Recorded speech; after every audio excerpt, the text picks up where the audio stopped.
The following is a transcript of a conversation between Matías De Stefano, referred to as me, and his higher self, referred to as I am. It is dated 17th of September 2020, and the subject is the emotional aspect of the solar plexus in the constellation of Virgo. Me.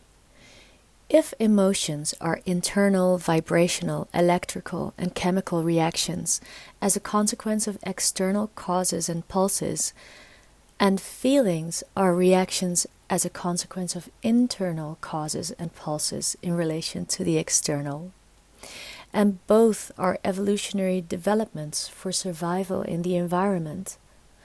So, what we feel for others is just a mechanism for identifying what is good or bad for my life.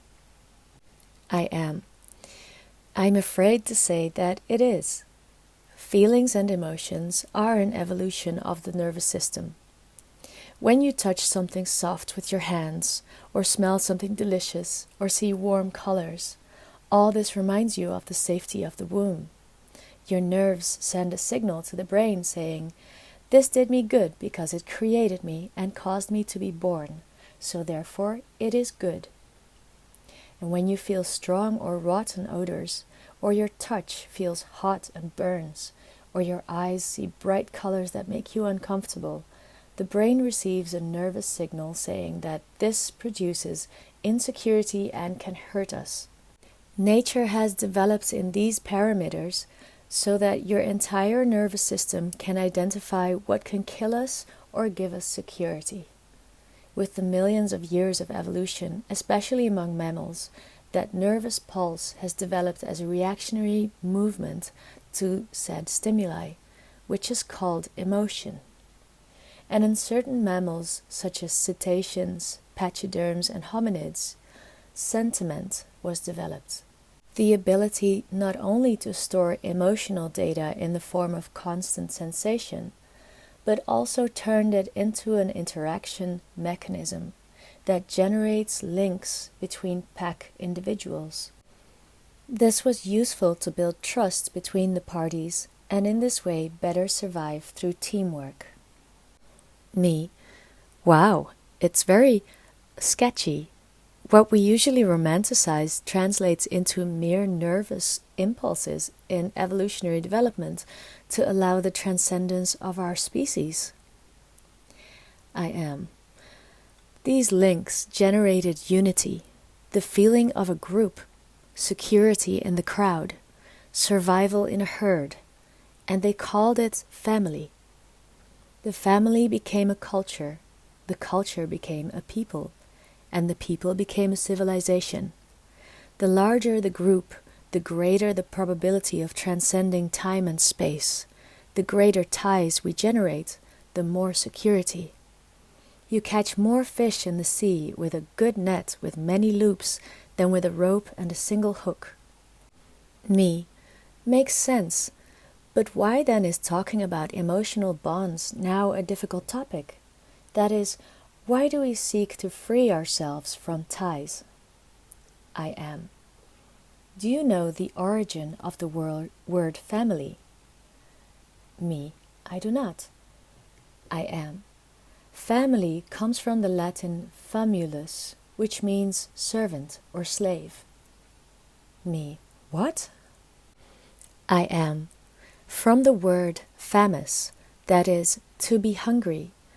Those who are hungry gather under the same roof to eat from the same plate. Family refers to slavery to a group, forced belonging to a herd where there is someone who rules, who orders, the boss, pater familias, the father of the family in a certain way, the master and lord. On the other hand, you can take a Greek etymology, themelios, which means foundations, that is, the basis on which the group is based.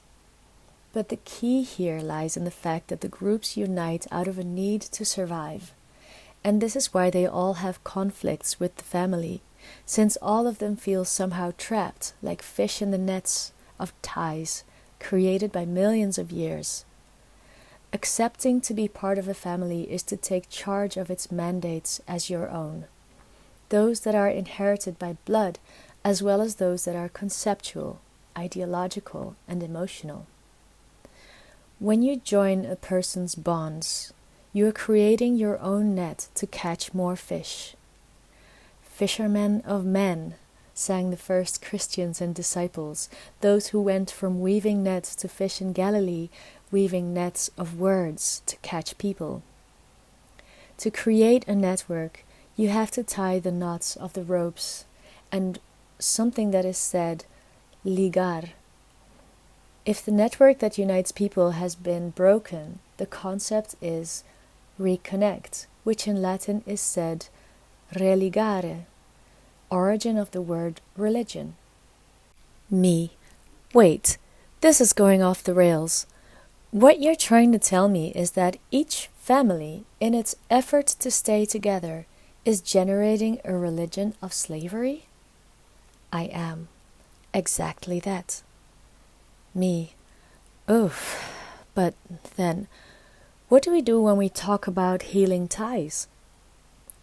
I am. Buddha has said, if you have to feed a group of, say, 10 people, it is better to sacrifice 1 heart than 10 hearts. That is, a yak will feed 10 people for many months, when 10 fish will only feed 10 people for a single day. The metaphor explains that weaving a network to capture many is not only a waste of energy, but a collective sacrifice. When you become enlightened, you realize that no matter the size of what you do or sacrifice in your life, what matters is the pulse it generates. An insect has a heartbeat, just like a whale. For this reason, the healing of a family does not occur retroactively, but here and now, in a single individual, in you. The more you want to cover, the more strength you will lose, and all those fish will not quench your thirst. Me. So in everything I do, one of the things I have to learn, both in my family, friends, and in the network of consciousness and people that I am generating, is that I lose energy trying to expand the group, and that the I am will be stronger the more I focus on myself than on them. It is what I am noticing in these 2 months in which I have been more dedicated to myself, and the network seems stronger. I am. Exactly. And applied to the entire life of each individual, it is the same. The more time you spend trying to get everyone else to be united, the more strength you lose to create unity from you. Sometimes trying to catch a lot of fish, you don't have the ability to manage it, and you and yours are left hungry. Me. Multiplication of the fishes. The miracle in which Jesus Christ, with 2 fish, fed hundreds of people. That's what you mean when a heart feeds more people than 10 fish. I am. Miracle comes from the Latin miraculum, which means to look with admiration, to be amazed.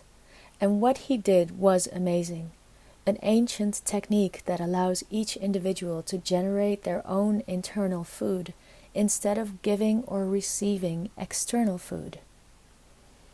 Me. How? I am. It's called love. Love is the energy that satisfies and harmonizes the eternal magnetic field of a body. The easiest test to prove this is by doing what a baby does. Lie down in the fetal position and suck by sucking on your thumb. The nurturing love of the mother is integrated into your central nervous system. This stimulates the brain to believe that sugars are entering the body, which stimulates the production of insulin in the pancreas, which, by the way, is shaped like a fish. Insulin is a hormone that looks for sugar in the blood and captures it, taking it to the organic tissues where it is absorbed as a nutrient, generating energy in the chemical reaction of its decomposition. Thus, without a full stomach, the body feels satisfied by taking the reserves of sugars in the lipids. Me. So, it wasn't a miracle, but organic chemistry and tricking the brain. I am. Well, it's a miracle. It's amazing, isn't it? Me. But all this, what was it for? What did you want to tell me with this? I am. Easy. That instead of feeding hundreds of people, what he did was teach them to nurture their own being and create their own energy. No dependencies, no ties. In the same way that the pancreas creates insulin to search for the sugars that will generate energy in the body, the solar plexus, the energy center of the pancreas, releases energy pulses similar to insulin that are launched into the environment like tentacles in search of energy sugar, which we call love, the source of energy between individuals. Thus, you can understand that all the emotional and sentimental ties and bonds that you have created throughout your life have been in need of nourishing yourself with external food, thus enslaving you. And if one day one of them disappears, you will go hungry, and more than ever you will be immersed in the patterns of your family. Me. It makes a lot of sense. So, emotional ties have all their positive and negative aspects. On the one hand, they strengthen our bond with others, creating security and vitality for survival and transcendence, helping in the evolution of the group and nurturing each other. And on the other hand, they are the ones that keep us in constant need of others, in a bond of dependency and lack of self-management, where the group enslaves individuals under patterns of survival and preventing the evolution of the individual. I am. For this reason, the objective is never to cut ties, but to identify them. When you are going to start a diet, the first thing the nutritionist will ask you is to tell him your entire daily routine, to tell him what you eat and what you like the most, how much you eat, how you prepare food, under what circumstances you eat, etc. Identifying the emotional ties you have with the people you feel attached to is the first step before starting the diet and being able to create the miracle of multiplying loaves and fishes. Me. So today's question, what would it be? I am. Write down, what are your greatest emotional and sentimental ties? Write down the name of the person, object, or circumstance, and next to it, write the emotional dependency you feel on them. Me. Writing it, I realized that I have emotional ties even with my different I's from other lives. I am. They are part of your family, because if you remember them, it is because they are still in need. Me. Do I have to free myself from those bonds? I am. Would you remove your pancreas because there is an insulin injection? Me. No. I am. Well, the same. It's not the ties that hurt us. It's our dependence on them. What fault do your teeth have that you don't stop chewing? Just learn to eat more slowly and be aware of what you eat. Me. Sure, it makes more sense. It is not necessary to cut the ties. Healing is not letting go. Healing is re-signifying the bond, understanding it as a form of human evolutionary development, but something that we are not knowing how to use well. I am. Identify them. recognize the function of those emotional ties, what emotions and feelings flow through them towards those people, and you will discover what nourishes you in life, or what you need more of in it. Me. I had another doubt about what you said. I am. Tell me. Me. You said that linking, uniting, and weaving networks is the same as religion, and my task at this time is to weave the planetary web again. Does that mean I'm making a religion? I am. Yes. Me. But that's exactly what I don't want, because that creates the image of a sect. I am. How many people follow you on social networks? Me. Thousands, I think. I don't know exactly. I am. Could you be considered that they follow you? Me. I guess that's what they're called, social media followers. I am. Sect comes from the Latin seguire, which means to follow. Sectarians, therefore, are the followers of a philosophy. Me. Oh, you just destroyed me. I am. Do you consider humanity your family? Me.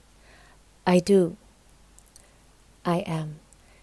In other words, they are all slaves to a network of memories, which means return to the Sacred Heart in Latin, re cordis. Me. God, you practically destroyed everything I do in 3 sentences. I am. I'm glad. I'll put it in 1 if you prefer.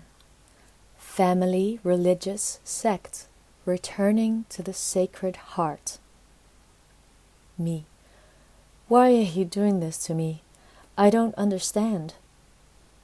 I am.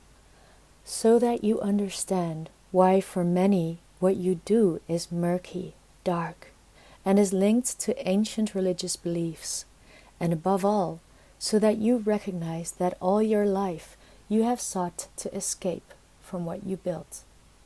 You have sought to disassociate yourself, to deny, to cut the bond with what you have inevitably created.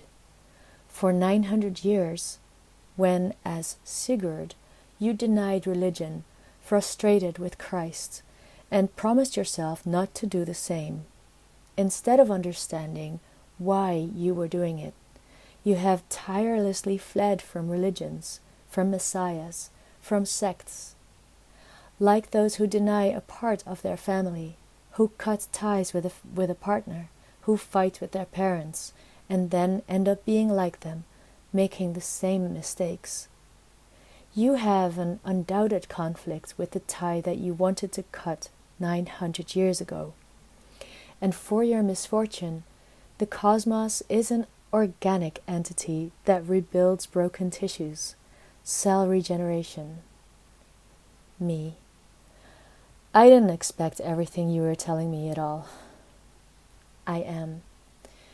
Because it is easy to write on the list that your greatest ties are with mom, with a friend, with a love, but it's more difficult to see the obvious. Therefore, it was necessary for you to ask me the question. Me. So in the eyes of outsiders, I have become exactly what I hate and deny being. How do I stop being it? I am. You cannot stop being it. You can only transcend it. Religions and sects are the same origin. They are the same. Sects are currents of philosophical study, and religions are those who unite their students under the same motto. We could say that a religion is a university, and a sect is its students and teachers, all of them seeking education, which precisely implies returning to the heart and finding the answers of the universe within, uniting all the parts and members of the body of the reality, that is, remember. The problem is when it is taught from the mind, from oblivion, and the university turns against its students, those who seek to know more than what is established in the annual curriculum. Thus, the religions begin to persecute the sects, since they question the institutions, and sects must hide. Religions become heartless schematic monsters and fall into oblivion due to the lack of miracles, that is, bad and unmotivated teachers that lead to the loss of interest and student wonder. It is that crisis. Religion is the one that everyone knows, like the institution that everyone fears, and it is those revolutionary students who have created the conflict that terrifies everyone. The basics of philosophical education have been soiled, and that's what you're afraid of, being mistaken for an oppressive institution or a disruptive student. But if Sigurd has given you something good, it is precisely the freedom of the institution, the search of the philosophy of the freedom of the individual, of each being that seeks the truth. Now you know that the question is more important than the answer, and that the student is the key to the teacher. There is no Christ without a message. There is no truth without philosophy. From the Greek, philo, which is love, and sophia, which is wisdom. There is no philosophers without currents of followers and thinkers. There is no foundation or firmness without a network. How do you intend to create a movement without recognizing these parts? How do you expect what you create to work if you deny that which you have created? Me. I think that this day you have hit me right where I least expected it, and I understand and I appreciate it. I see it clearly. I have been in denial all my life about just what I'm doing. I am. Do you know when you can see the solar disk in the sky? Me. When? I am. When instead of denying its light for fear of the brightness it emanates, you dare to stare at it until the light no longer burns or bothers you, because you see beyond. What bothers you about the brightness of the sun is not the sunlight, but its reflection in the particles of nitrogen, oxygen, and argon. It's the distortions that you fear and what hurts you. But the truth is behind it. Open your eyes, look at him, dare to go beyond your preconceptions and prejudices. Me, my grandfather hated religion. My grandfather died of his pancreas. I'm understanding something, a bond that I hadn't written down on my list. My denial of religion as such not only comes from Sigurd, but from wanting to honor the scientific memory of my grandfather. It is my way of wanting to give him my love, my affection, heal a family bond, which keeps me a slave. I am. Oh, friend Sigurd, you have opened your eyes. It is now when you will not be afraid to be who you are. This is when you start to really let go of the image of religion and sect, recognizing that what you do is exactly what you deny is one of the keys to the hypocrisy of humanity. Hiccup, meaning mask, hide, or under, and krites, meaning answer or criterion, is the Greek word to represent that the truth is under a mask, what you hide for fear of showing the truth. The ties you have created, both emotional and conceptual, all remind you of your fear of acknowledging that your mission is related to what you hide. All your friends are atheists or agnostics. Your family is agnostic. Your upbringing was agnostic and scientific. Your pursuits have been philosophical and biological. And yet, underneath it all, me. How do I live this in harmony? I am.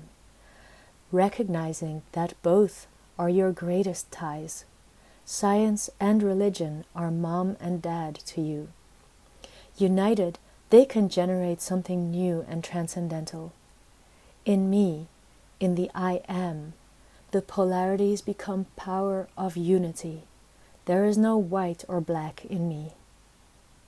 Repeat with me.